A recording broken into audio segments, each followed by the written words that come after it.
Bismillahirrahmanirrahim. Alhamdulillahirabbil wassalatu wassalamu ala asyrafil anbiya'i wal mursalin wa ala alihi wasahbihi ajmain. Assalamualaikum warahmatullahi wabarakatuh. Kepada semua panel, kepada Al-Fadil Ustaz Azmi juga. Dan selamat malam lah. Sebelum saya meneruskan pengucapan saya ada sedikit pantun. Buah kurma di dalam peti, enak dimakan sepanjang hari. Ilmu agama wajib dipelajari, supaya tak kesal selepas mati. Jadi segala puji-pujian kehadrat Allah Subhanahu Wa Taala, kerana dengan limpah kurnianya kita dapat mengadakan Google Meet pada malam ini dalam majlis ataupun program Bual Bicara bersama salah seorang tokoh ilmuwan Islam juga pada malam yang barakah ini, malam 12 Rabiul Awal 1444 Hijrah. Jadi elok sebelum saya meneruskan buat bicara kita, saya jelaskan sedikit latar belakang lah tentang Al-Fadil Ustaz yang kita jemput pada malam ini. Nama yang diberi adalah Ustaz Azmir bin Azhari. Tempat tinggal Ustaz di Lunas, Kedah. Umur Ustaz buat masa tahun ni 44 tahun. Alhamdulillah, tak tua, tak muda lagi. Dan pencapaian Ustaz kita adalah ijazah sarjana muda.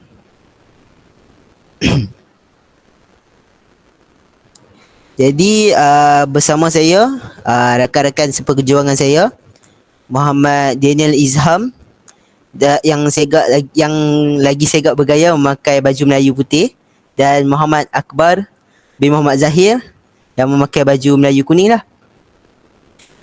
Jadi topik atau tajuk kita pada malam ini adalah Al-Quran dan As-Sunnah, iaitu dua perkara yang sering menjadi panduan umat Islam dari zaman Nabi Muhammad SAW sehingga kini.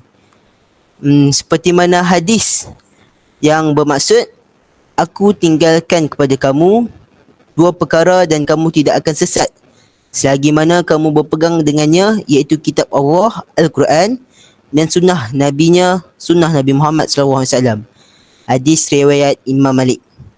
Mutakhir ni, kalau kita dapat lihat, masalah sosial dalam kalangan remaja berada pada tahap yang amat membimbangkan lah. Setiap hari pasti akan ada sahaja berita mengenai salah laku remaja yang seakan tidak mempunyai penghujung. Bukan sahaja daripada radio, televisyen, masalah sosial dalam kalangan remaja seperti lumba motor, penyalahgunaan dadah, pergaduhan antara puak-puak geng dan seumpamanya, mesti akan disajikan kepada kita setiap hari. Jadi saya ingin ajukan soalan kepada Al-Fadil Ustaz kita pada hari ini. Pada pandangan Ustaz, apakah peranan Al-Quran dan As-Sunnah dalam melahirkan individu dan masyarakat yang berkualiti? Silakan Ustaz. Baik, terima kasih saudara pengurusi majlis, saudara Amin yang saya kasihi, dan seterusnya rakan-rakan Amin, iaitu saudara Muhammad Daniel dan Muhammad Akbar. Alhamdulillahirabbil alamin, wassalatu wassalamu ala asyrafil anbiya'i wal mursalin wa ala alihi wasahbihi ajma'in. Alhamdulillah, syukur kepada Allah SWT. Ustaz ada guru biasa sajalah, guru sekolah menengah. Tak ada apa yang ni pun, kan. Jadi kita lebih kata kongsi ilmu sajalah. Nak kata ilmu baru tak ada lah. Okey, menuju kepada soalan Amin tu, peranan Al-Quran dan As-Sunnah dalam melahirkan individu dan masyarakat yang berkualiti. Betul Ustaz. Okey, baik. Jadi peranan Al-Quran Karim ni, kalau saya suka kita rujuk kepada Al-Quran ni, kita ambil senang surah Al-Baqarah. Okay. Surah Al-Baqarah ni kalau kita tengok pada ayat, kalau ada Al-Quran tu kita boleh check tengok, kalau ada tafsir tu, atau ni Quran tafsir, kita boleh check dalam surah Al-Baqarah ayat yang kedua tu. Selepas pada Alif Lam Mim, Zalikal kitabu la raiba fihi Hudallil muttaqin. Sadaqallahul azim. Hudallil muttaqin tu petunjuk bagi orang yang bertakwa. Jadi peranan Al-Quran ni ialah sebagai petunjuk. Sekiranya kita nak Allah redha, nak Allah kasih kepada kita, jadi tak dapat tidak kerana Al-Quran tu kita kena sebagai ni kata maksud dia petunjuk lah. Okey, lil muttaqin tu adalah melambangkan kepada kualiti lah. Sama ada dari segi individu ataupun dari segi dalam pembentukan masyarakat. Kerana kita pun tahu Allah SWT bagi tahu kita, a'udzubillahi minasyaitonirrajim, ya ayyuhan nas, wahai sekalian manusia, inna khalaqnakum syu'uban wa qabaila lita'arafu, inna akramakum 'indallahi atqakum. Sadaqallahul azim. Maksud dia, Allah jadikan kita ni berpuak-puak, berbagai mangsa, dan semua ni sama di sisi Allah kecuali takwa. Itu kualiti lah maksud dia. Okay, itu yang pertama lah, peranan Al-Quran ni sebagai petunjuk untuk orang yang bertakwa. Jadi dia maksud kualiti lah. Okey, yang kedua, Ustaz rasa daripada kita kena ambil Al-Quran juga, tapi Ustaz suka ambil yang surah Baqarah saja. Senang, sebenarnya banyak lagi kualiti yang ada lah, jadi kita ni cukup dia. Kemudian daripada situ, daripada menjadi orang yang bertakwa ni, Allah berfirman, alladzina yu'minuna bil ghaibi wa yuqimuna shalah. Alladzina yu'minuna bil ghaib. Macam mana orang bertakwa ni? Iaitu yang kedua ni, kualiti akidah lah. Peranan dia, peranan Al-Quran ni menjadikan kita ni supaya dari segi akidah. Okey, akidah yang benar. Jadi kualiti akidah iaitu beriman kepada perkara yang gaib. Perkara gaib ni yang pertama sekali kalau mula kita rukun iman ni adalah percaya kepada Allah Subhanahu Wa Taala. Itu kualiti akidah ni. Jadi itu peranan Al-Quran. Sebab tu kalau hadis Nabi pun Ustaz bagi secara macam umum lah, mafhum dia lah. Nanti kamu balik semak lah. Kalau nak buat assignment tu, boleh semak buku-buku lagi lah. Kajian-kajian lagi di library ke atau internet ke. Antara kata Rasulullah tu, ada sahabat tanya wahai Rasulullah, bagilah satu macam pengajaran, satu nasihat yang dia kata dia akan ni lah, nasihat boleh kata sepanjang zaman. Yang masa dia kali Rasulullah katakanlah amantu billah tsumastaqim. Kata aku beriman kepada Allah, kemudian istiqamah lah. Jadi di sini menunjukkan itu kualiti akidah tu lah. Itulah peranan kita kata Al-Quran dan As-Sunnah ni untuk melahirkan kata individu dan masyarakat yang berkualiti. Okey, jadi seterusnya rasa yang ketiga lah. Yang ketiga ni Al-Quran dan As-Sunnah ni dia melahirkan individu masyarakat kualiti melalui dari segi kualiti ibadat. Kita sambung ni ayat Quran tu, wa yuqimu as-solah, iaitu kita kata dengan mengerjakan solat. Lepas pada akidah rukun Islam tu percaya kepada Allah, minta maaf, kita kata mengucap dua kalimah syahadah. Yang kedua ialah solat, solat fardul 5 waktu tu. Jadi kalau kita tengok dalam hadis Nabi pun, apabila malaikat Jibril, mungkin kamu ada ingat dulu masa kat sekolah, cikgu-cikgu, ustaz-ustazah bagi tahu kita ada malaikat Jibril mai pada majlis ilmu Rasulullah, lepas tu duduk betul-betul rapat dengan Rasulullah, lepas tu tanya Rasulullah, apa itu Islam? Kan, apa itu Islam, apa itu iman, apa itu ihsan. Jadi Rasulullah pun bagi tahu lah perkara yang ni. Kan, lepas tu ada pada maksudnya di sini kita dapat tahu bahawa solat itu adalah satu kita kata daripada rukun Islam lah. Jadi kualiti ibadah lah. Okey, last sekali Ustaz rasa untuk peranan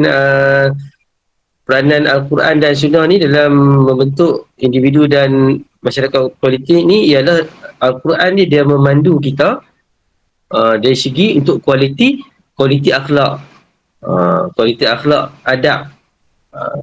Kerana kat situ wa mimma razaqnahum yunfiqun. Kan? Okey, Ustaz ulang sekali lagi nah. Alladzina yu'minuna bil ghaibi wa yuqimuna as-salata wa mimma razaqnahum yunfiqun.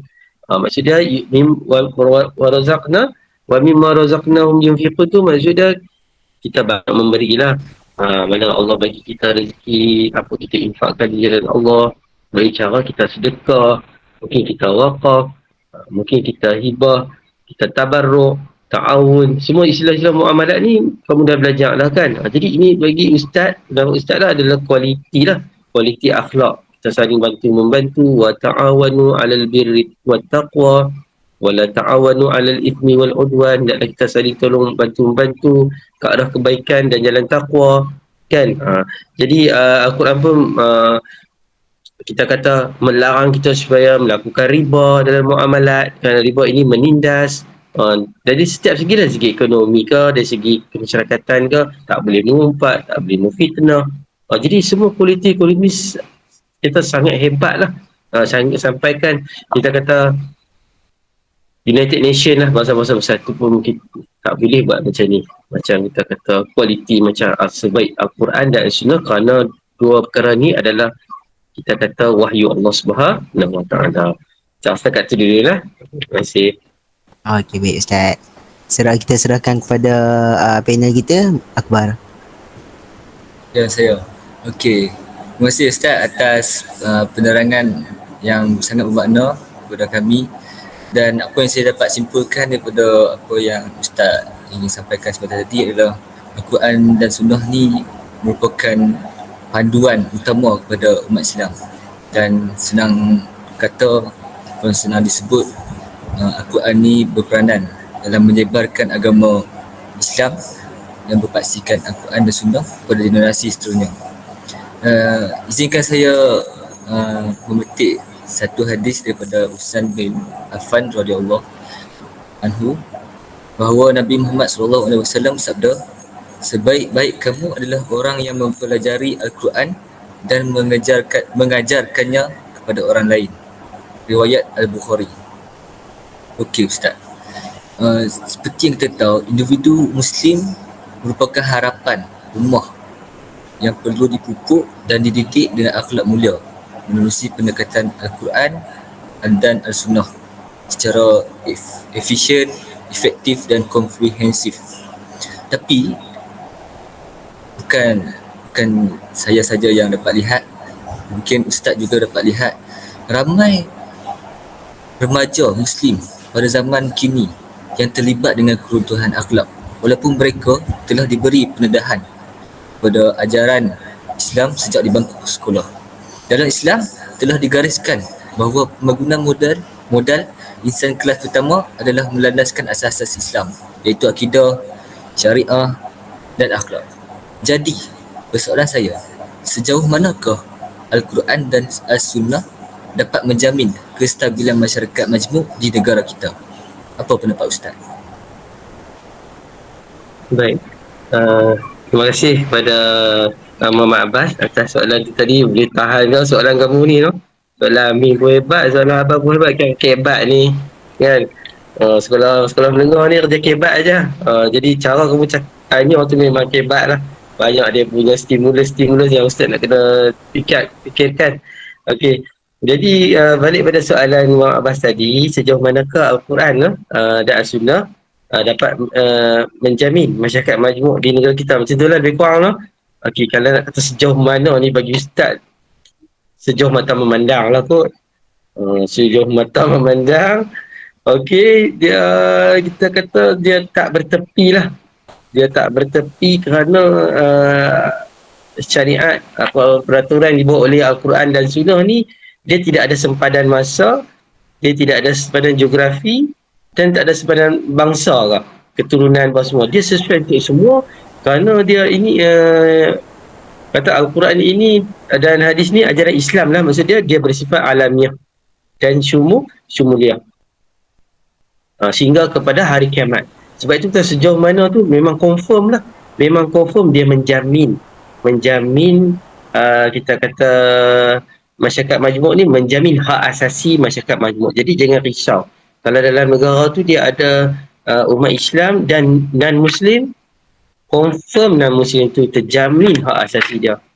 Sekiranya kita mengikut ajaran Al-Quran dan As-Sunnah. Okey, benda-benda ni semua memang tercatat dalam sejarah. Kamu boleh rujuk dalam Piagam Madinah. Piagam Madinah semua tu piagam yang bertulis yang pertama di dunia. pasipor Rom dan Parsi yang tu mesti boleh tahan lah juga. Mereka kan dia boleh tamadun kan keduniaan duniawi. Pasipor dia pun tak mampu nak buat piagam yang bertulis pertama. Yang Rasulullah SAW ni dilantik menjadi Rasul Nabi akhir zaman yang tidak tahu menulis, membaca, bersifat ummi kan. Tapi piagam bertulis pertama dia dahsyat kan. Maksud dia kan Allah bagi macam tu. Ya, walaupun Rasulullah tak boleh baca, tak boleh menulis, tapi kita kena ingat Rasulullah tu sangat bijaksana. Sangat kita kata cerdik, melebihi daripada kata-kata dia kita tahu. Rasulullah ni memang ni. Okey baik, Ustaz masuk inilah seterus. Macam mana kata-kata menjamin tu? Menjamin masyarakat majmuk ni.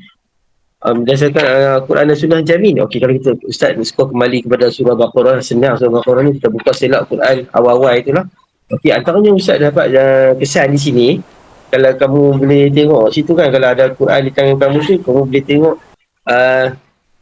kita kata mungkin surah Al-Baqarah ayat 21. Mungkin boleh lah. Ni pendapat Ustaz lah. Kalau tak ni, mungkin ayat 21 kita tengok Ustaz baca sikit lah.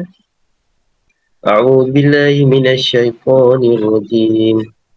يا أيها الناس اعبدوا ربكم الذي خلقكم والذين من قبلكم لعلكم تتقون صدق الله العظيم.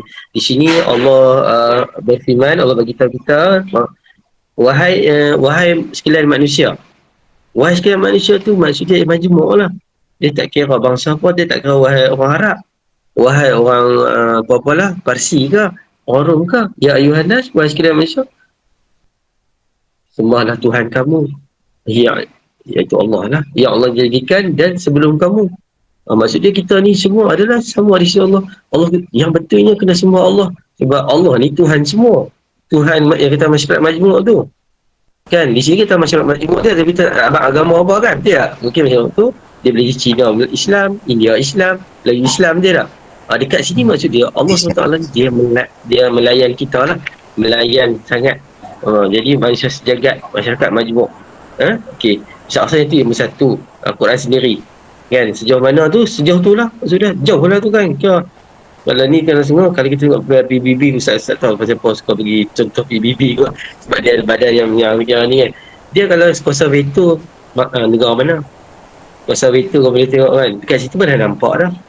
Siap boleh undi, siapa tak undi kan. Jadi mereka ni kan, dia terpilih je. Memang nampak kuasa besar tu memang menindas yang kecil-kecil lah, negara kecil tu lah.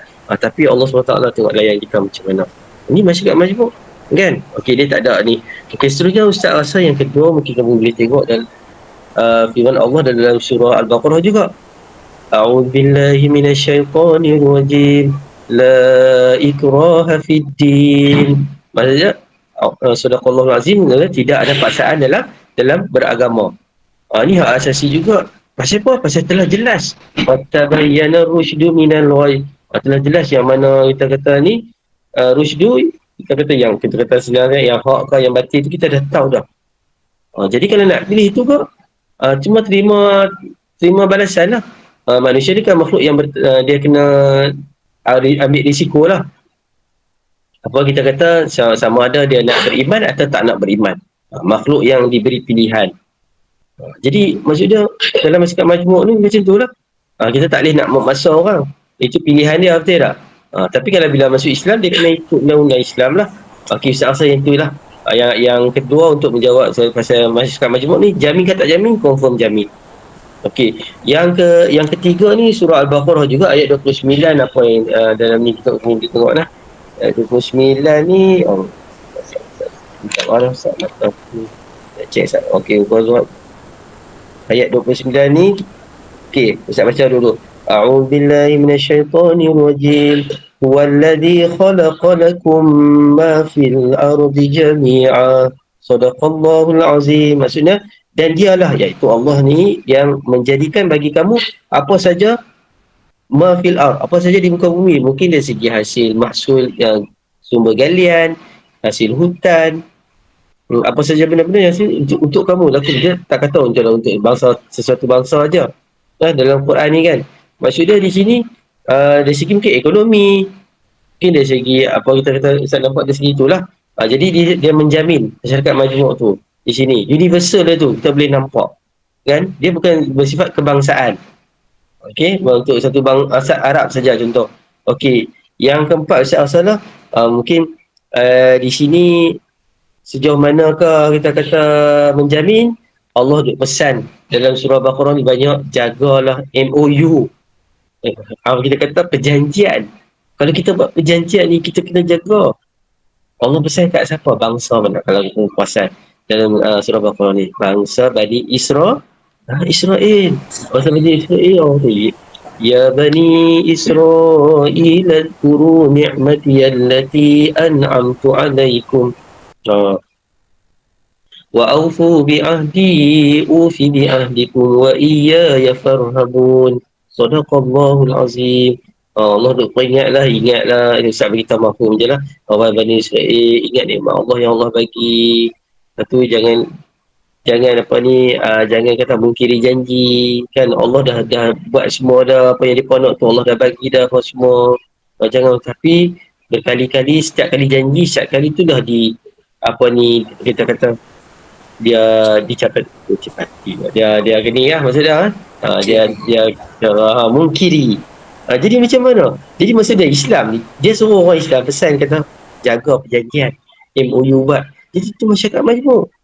Sebab tu kalau kita tengok minta maaf lah mungkin ni kan, kalau kita tengok perjanjian antara Palestin dengan Zionis kan, janji tapi syaki dia langgar semua kan. Jadi tak kena lah. Macam tak kena masyarakat majmuknya nak jaga. Sebab tu di sisi Quran ni dia bagi ustaz lah sejauh mana tu memang tak dapat dinafikan, memang confirm. Nah, okey. Sampailah hari kiamat. Infinity lah kot, macam ibarat dunia ni universe kan. Tak bertepi kan, tak ada itu dia semua. Macam tu lah Al-Quran ni sampai kiamat, insyaAllah kita pegang lah. Nah, okey. Terima kasih banyak.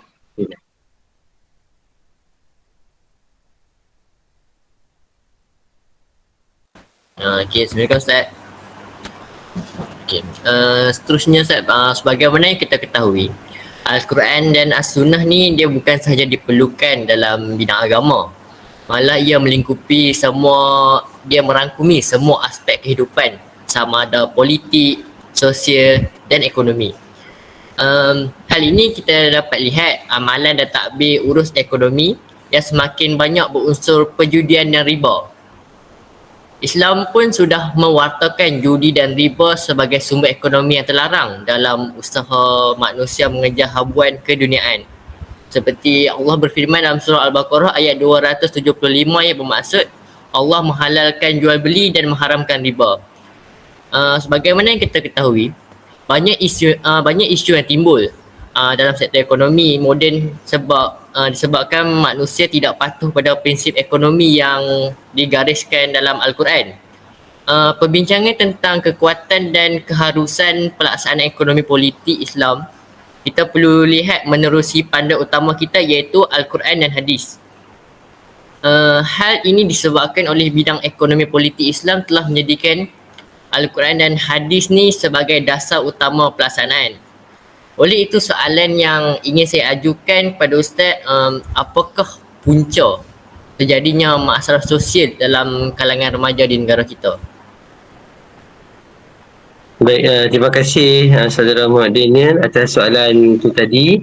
Okey, untuk menjawab soalan tu, Ustaz rasa macam punca jadi masalah remaja di kalangan remaja ni, masalah sosial ni, sebenarnya soalan yang Amin bagi tadi sebenarnya tu adalah jawapan. Ustaz rasa tu dah ada jawapan dah. Kan soalan aku ni sangat cantik sebab dia berkata dengan Quran dan Sunnah. Jadi untuk menjawab tu soalan yang pertama Ustaz rasa dah menjawab dah untuk soalan yang ketiga. Kerana tidak menjadikan Ustaz rasa lah yang pertama tu kerana mengabaikan peranan Al-Quran tu sendiri. Kerana kita tahu macam mana kita nak tahu arahan Allah SWT tentang apa-apa, jadi tak dapat kita kena rujuk Al-Quran dan Al-Sunnah. Kerana Al-Quran dan Sunnah ni dia bersifat interaktif dengan kita. Interaktif kan, kita ada yang setia bersama kita, yang kita kata kalau ibarat seorang kawan tu sangat setia lah. Jangan kita ramuh tamuh dengan kita, mengambil berat tentang kita apa semua kan, sanggup susah.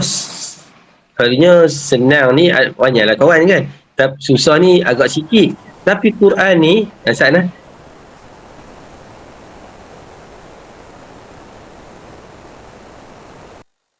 Selalunya kalau macam susah ni tak ramai kawan. Al-Quran ni satu-satunya nak teman kita dekat mana? Dalam kubur. Dalam kubur ni Al-Quran saja yang teman kita. Yang lain kalau hantar tu tiga perkara ni, keluarga hantar, keluarga akan balik. Kan? Apa lagi semua. Kalau harta kita, mereka main naik motor kita akan balik. Satu saja yang akan tinggal. Teman kita. Amal ibadat kita saja. Yang kita nak baca Quran tu semua. Al-Quran tu pegang bela kita. Jadi sebab itulah punca Ustaz rasalah di kalangan kita masalah sosial ni, kalangan remaja ni, masa tu yang tu. Ustaz rasa bukan remaja je, orang tua pun boleh jadi kak. Kan? Masalah sosial kalau orang tua juga tak ikut Quran dan sunnah betul. Cumanya nak abang remaja ni sebab remaja ni penting. Remaja ni penting dalam hidup kita sebagai negara ni. Kalau nak tengok negara kita macam mana masa depan 20-30 tahun akan datang, tengok remaja lah ni. Betul tak? Sebab tu kita kena utamakan soalan remaja ni, kena utamakan. Kita tak pernah ada soalan punca masalah sekarang sosial di kalangan orang tua ada. Agama kan tak ada kan. Kita duk kata remaja kan. Maksud dia penting remaja tu kan. Kita kena jaga sungguh-sungguh. Okey. Jadi soalan yang pertama saya itulah. Pernah mengabaikan kerana Al-Quran kita tak mau belajar. Kita belajar satu hal, nak faham lagi kan, nak amalkan lagi. InsyaAllah semua tu memerlukan usaha dan boleh, tak mustahil lah. Okey. Yang kedua saya rasa bila kita remaja mengabaikan, contoh tak boleh baca, dia tak mau usaha untuk baca. Okey, satu hal dah. Apatah lagi kena selam lebih dalam lagi. Nah, bila baca kita nak faham. Dia macam satu pula ni kan. Kita kata ni. Lepas tu nak amal pula. Jadi dia ada step by step. Kalau step pertama pun dia tak usaha, maksudnya dia tak boleh, dia boleh tak mau usaha. Kerana Rasulullah pun beritahu, sebenarnya dia baca tersangkut-sangkut dia, Allah akan bagi 2 kali pahala. Maksudnya motivasi Rasulullah tu sangat hebat. Macam kamu pun tadi ada beritahu, sebaik-baik orang ni dia yang mengajar Quran dan belajar Quran je tak. Semua tu motivasi yang ni. Jadi bila tak ikut Quran, dia akan lemah iman. Lemah iman dan pegangan agama lah. Okey, dalam surah Al-Baqarah ayat 8, Ustaz cek lah. Okey, dalam surah Al-Baqarah ayat 8 ni, Ustaz baca sikit. A'udzubillahi minasyaitanirrajim. وَمِنَ النَّاسِ مَنْ يَقُولُ آمَنَّا بِاللَّهِ وَبِالْيَوْمِ الْآخِرِ وَمَا هُمْ بِمُؤْمِنِينَ صَدَقَ اللَّهُ الْعَظِيمُ. Dan ada di kalangan manusia ni, mereka kata amanna billah, kami beriman kepada Allah, wa bil yaumil akhir, dan beriman kepada hari akhirat. Kan?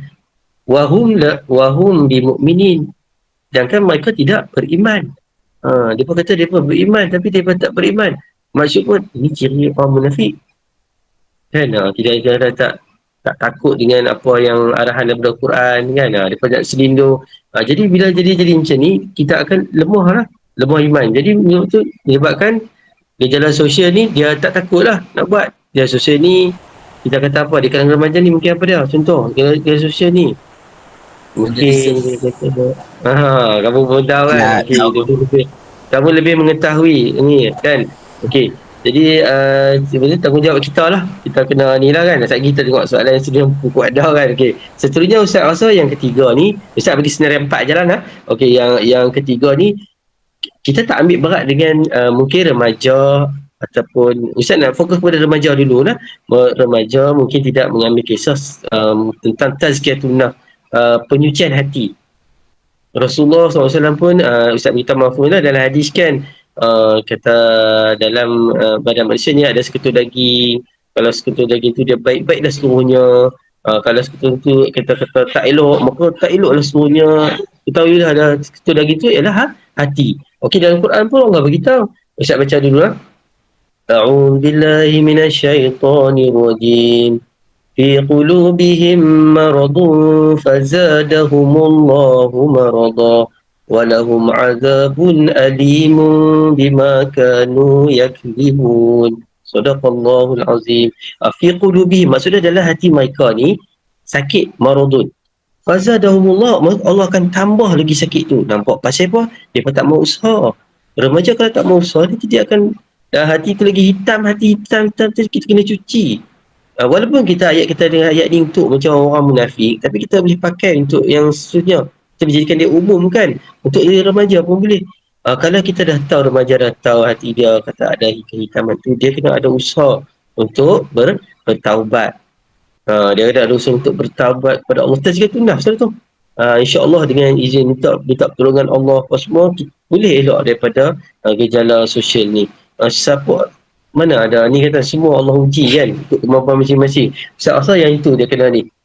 Nah, okey, yang dan yang keempatnya, Ustaz nak beritahu peranan ibu bapa lah. Bapa ni orang yang dekat sekali dengan remaja, dengan anak-anak. Pada dalam hadis Rasulullah SAW pun ada maklum kat kita yang setiap anak yang lahir tu kullu mauludin yuladu ala fitrah. Setiap yang lahir tu adalah fitrah. Fitrah ni maksud dia suci bersih, tak ada dosa, dia memang Islam, akan menyembah Allah.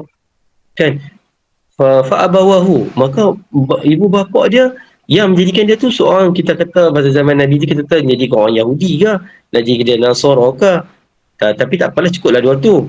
Kalau kita nak abang yang lain pun boleh lah kan. Nak jadikan apa dia tu? Seorang macam mana? Kadang-kadang dia seorang bayi, pak dia letak vape kat mulut dia contoh kan. Dia macam mana pula peranan bapak kan? Kita tak ni lah. Okey, ini apa semua saya rasa besar. Jadi kamu ni sebagai kita kata seorang student IPG ni akan jadi bakal bapak kan. Bukan suami dulu. Allah. InsyaAllah. Jadi kena tuntut ilmu banyak.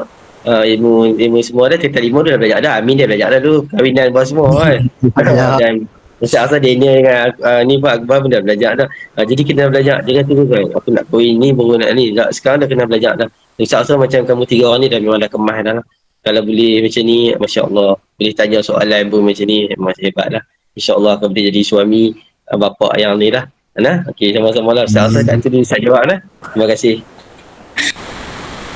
Okey, baik. Jadi masa pun dah mencuba kita. Saya bagi kesimpulan lah daripada kita punya bual bicara pada malam ini. Kesimpulannya, Al-Quran dan Sunnah ni merupakan panduan hidup manusia sesuai dengan fitrah semula jadi manusia. Makna kata Al-Quran dan Sunnah ni sesuai kepada semua golongan masyarakat lah. Tak khusus hanya kepada masyarakat Arab. Dia khusus kepada semua manusia dan dia bersifat mudah lah.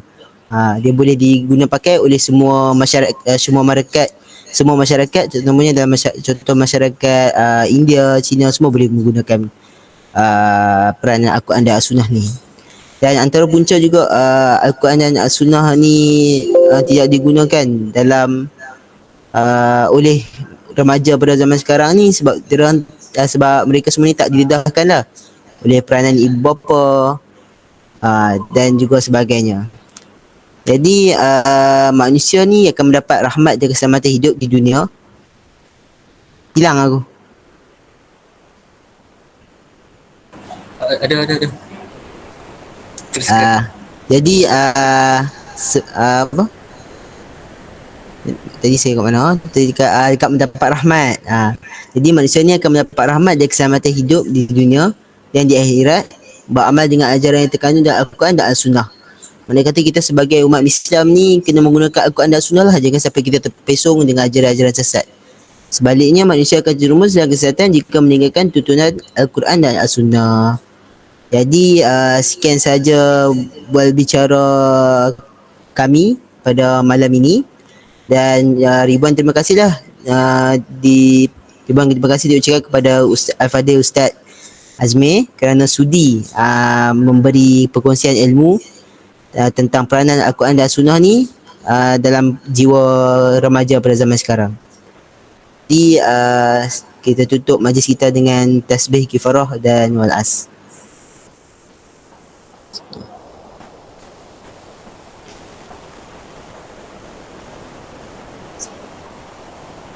Okey, baik. Terima kasih Ustaz.